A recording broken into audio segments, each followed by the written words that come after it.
Salam, ben İsmailova Gülşen. Bugün size İtalyan xalqının görkəmli yazıcısı, pedagog Edmondo de Amicis şah əsəri, klassik dünya uşaq ədəbiyyatının nadir nümunələrindən sayılan Uşaq Ürəyi kitabından bir hissəni səsləndirmək istəyirəm. Öncə qeyd etmək istəyirəm ki, bu kitabın başlıca məqsədi uşaqlarımızı doğru yolda yönləndirmək, onları cəmiyyətə və gələcəyə yaxşı fərd kimi yetişdirməkdən ibarətdir. Bir uşağa yaxşılıq etmək istəyirsinizsə, bəlkə də iddialı fikirdir, amma ona Uşaq Ürəyi kitabını oxudum. Dəmirçinin oğlu, 11 yanvar çərşənbə. Amma mən Prekosiyə də hörmət edirəm, hətta hədsiz hörmət edirəm. Atası dəmirçi olan Prekosi solğun bənizli, mehriban gözlü, ürkək simalı, balaca bir oğlandır. O qədər utancaqdır ki, adicə hərəkətə görə üzr istəyir. Səhhəti yaxşı olmasa da çox çalışır. Atası araq içir, tez-tez evə sərxoş gəlir və heç nəyin üstündə onu döyür. Kitab dəftərlərini təpiklə dağıdır. Yazıq Prekosi məktəbə gələndə gözləri ağlamaqdan qızarmış, üzü döyülməkdən şişmiş olur. Ancaq atasının onu döydüyünü heç vaxt deməz. Axı atan səni döyüb, deyən sinif yoldaşları ona deyirlər. Amma o dərhal qışqıra-qışqıra etiraz edir. Doğru deyil, doğru deyil. Çünki atasını rüsva etmək istəmir. Bilirəm ki, bu vərəqi sən yandırmamısan. Müəllim yarısı yanmış ev tapşırığını göstərib deyir. Xeyr, mən eləmişəm, o titrək səslə cavab verir, əlimdən ocağa düşüb. Ancaq biz hamımız yaxşı bilirik ki, atası sərxoş olub və oğlu dərslərini hazırlayanda masaya təpik vurub şamı aşırıb. Prekosi evimizin mansarında yaşayır, amma ora başqa pləkanla çıxırlar.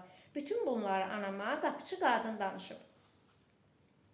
Balaca bacım Silvia bir dəfə təzə İtalyan dili kitabı almaq üçün atasından pul istəyən Prekosinin qışqırığını eşitmişdi. Atası onu pilləkənlərdən aşağı atmışdı. Atası içir, işləmir, buna görə də ailəsi yoxsulluq çəkir. Çox vaxt məktəbə ac gəlir. Qaroninin onun cibinə gizlincə qoyduğu kökəni ya da birinci sinif müəlliməsinin verdiyi almanı yeyir. Ancaq heç vaxt demir ki, acam, atam bizə baxmır. Atası bəzən yolu düşəndə məktəbdə oğluna baş çəkir. Üz-gözü həmişə solğun olur, ayağı üstə güclə durur. Saçları gözlərinə düşür, bereti isə əyri durur. Prekosi küçədə onu uzaqdan görəndə əsməyə başlayır. Amma yenə də gülümsəyərək atasının qabağına qaçır. Atası isə elə görkəm alır ki, sanki onu görmür, sanki başqa bir şey barədə düşünür. Yazıq Prekosi cırıq dəftərlərini yapışdırıb işlədir. Kitabları sinif yoldaşlarından borc alır. Köynəyindəki dəlikləri sancaqla bərkidir. İdman dərsində isə gəmi kemiriyi çəkmələrini, yerlə sürünən şalvarını və uzun qolları dirsəklərinə də çırmalanmış gödəkçəsini görəndə adamın ona lap yazığı gəlir.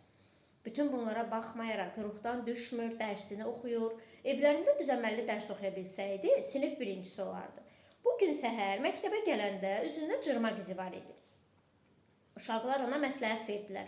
Atan eləyib, bu dəfə inkar edə bilməyəcəksən. Səni atan döyüb, hər şeyi aç, direktora danış, qoy atanı polisə çağırsınlar. Ancaq Prekosi hirsindən qıpqırmızı olub yerindən sıçrayıb qışqırdı. Yalandır, yalandır, atam məni heç vaxt döymür. Ancaq dərsdə xısın-xısın ağlayırdı. Kimsə ona sarı baxanda yalandan gülümsəyirdi. Zavallı Prekosi.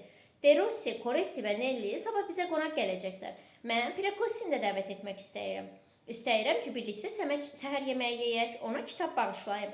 Onu sevindirmək üçün əlimdən keçən hər şeyi ona vermək istəyirəm. Ciblərini meyvələrlə doldurmaq istəyirəm. İstəyirəm ki, heç olmasa bircə dəfə Prekosi ürəkdən sevinsin. Axı o çox mehriban oğlandır və bütün çətinliklərə sinə gərməyə çalışır.